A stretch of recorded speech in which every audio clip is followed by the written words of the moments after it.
Let me get my screen share set up here.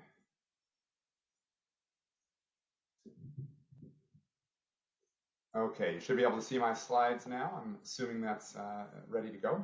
So what I thought I would start was just by acknowledging that I have no conflicts of interest to disclose today. The title of the talk is What Do We Mean by Health Communication? So I thought I'd begin by just offering my own definition of health communication, so we're all on the same page before we get into some details of how that plays out in the context of systems level change for obesity prevention. I tend to approach health communication through an interdisciplinary lens. It's a field where many people with training in communication, but also psychology, sociology, economics, and other fields bring expertise to bear. It's focused on theory, research, and practice. And there's really two goals in my mind of health communication. First is to understand when and how communication shapes population health outcomes, but also to use that understanding to develop effective health communication to promote population health. And I also want to emphasize that health communication occurs at many, many different levels. It occurs interpersonally between people. It occurs between groups and networks. It occurs in healthcare organizations and between healthcare practitioners and people. It occurs in policymaking forums, in the mass media, online, within and between institutions, and in society as a whole. So in thinking about a systems level model in considering determinants of obesity and leverage points to reduce its prevalence, I think it's important to point out that health communication indeed occurs at each level of the ecological model of obesity at multiple inputs in a system. So next, I thought I'd say a few words about what we know about how health communication has shaped public understanding of obesity. And to do that, I'm going to share with you some public opinion data. This is from 2012, but more recent data echo these findings. This is an AP NORC public opinion poll, and it asked people to weigh in on the extent to which they view a variety of actors as responsible for addressing obesity in the United States. And what we see is pretty typical. If you ask people who's responsible, almost always they start with individuals, or if we're talking about childhood obesity, start with parents. More than 86% of the US public agrees that it's very important that parents and individuals play a very large role. We also see other sectors in there, but at much lower levels. So the healthcare sector is recognized, a little above 50%. Schools are recognized, the food and drink industry, but notably government. Less than 25% of the American public in this poll noted that the government bears some responsibility for addressing obesity in the United States. Obviously, a systems level approach is going to engage each of these sectors in efforts to address the problem. Where do these views come from? Well, they come from lots and lots of very powerful forces. I'll list a few of them here. They come from political groups who emphasize individual responsibility, deregulation, and limited government in an effort to maintain power structures for the haves and keep it away from the have-nots. There's industries who emphasize personal choice and the virtues of self-regulation without oversight that plays a role. There's a healthcare industry which highlights medical definitions and has vested interests in healthcare treatments, clinical treatments for the problem, frames the issue in terms of healthcare, its costs, and its treatments. We have an entertainment industry who sells false and often racist images of the ideal body. And all of this occurs within a broader context of structural racism that's embedded in both the way we talk about and the way we implement policies that create obesogenic environments for communities of color through a lot of mechanisms: economic, zoning laws, neighborhood segregation, etc. All of these are powerful forces that point to obesity as an individual problem that people need to solve on their own. So in turn, these efforts have contributed to, actually, frankly, quite widespread recognition that obesity is a problem that we need to address, but it's one that we address with high levels of blame and stigma for people with obesity. It's one in which we see substantial opposition to the very systems-wide evidence-based public policies that have strong potential to reduce the prevalence of obesity. And those, again, are systems-wide interventions at multiple levels of an ecological model or system.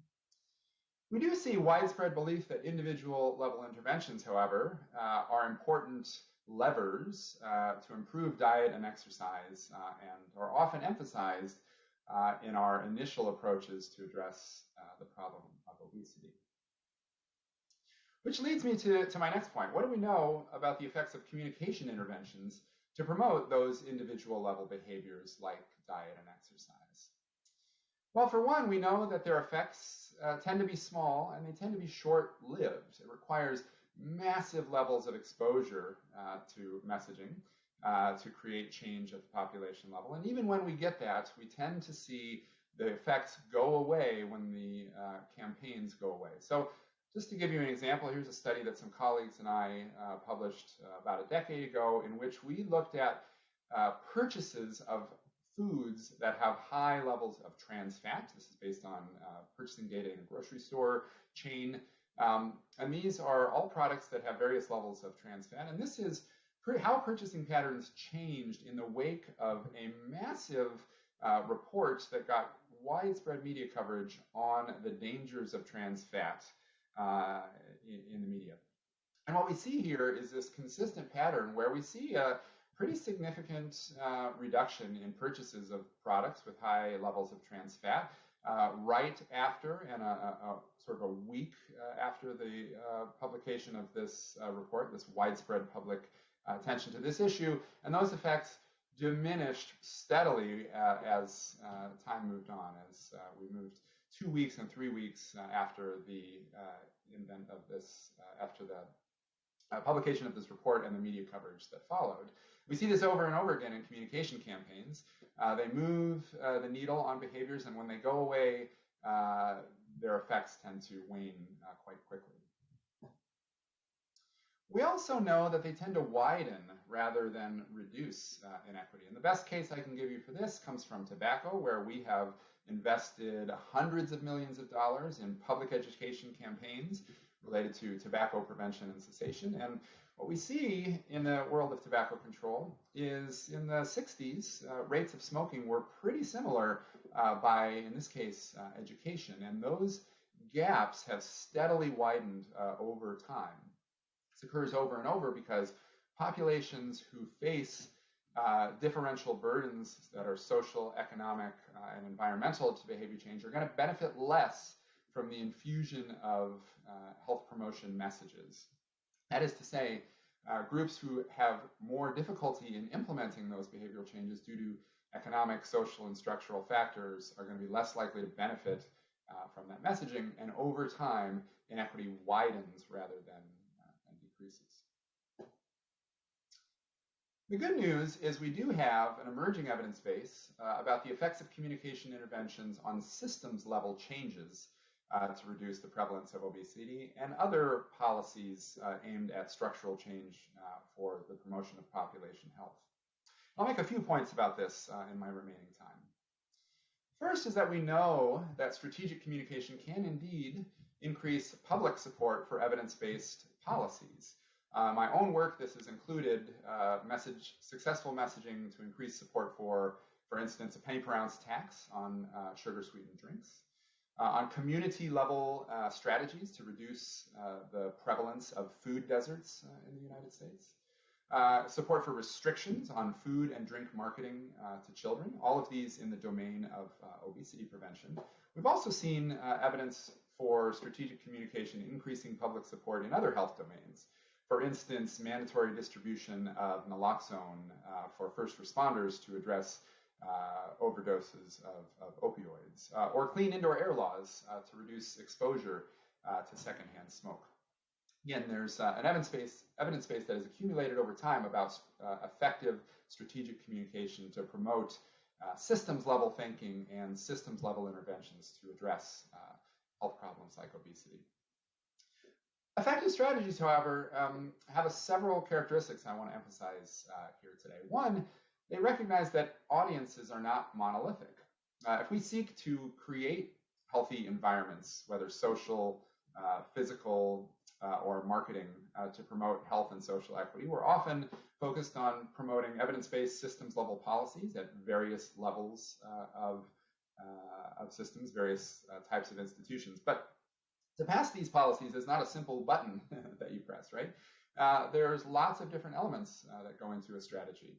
Sometimes that strategy effectively engages the public by trying to persuade those who might be opposed to a particular systems level policy. But sometimes it's more of an effort to mobilize folks who are already inclined to support those policies, but to take a more active role in contacting decision makers to apply pressure to implement those policies.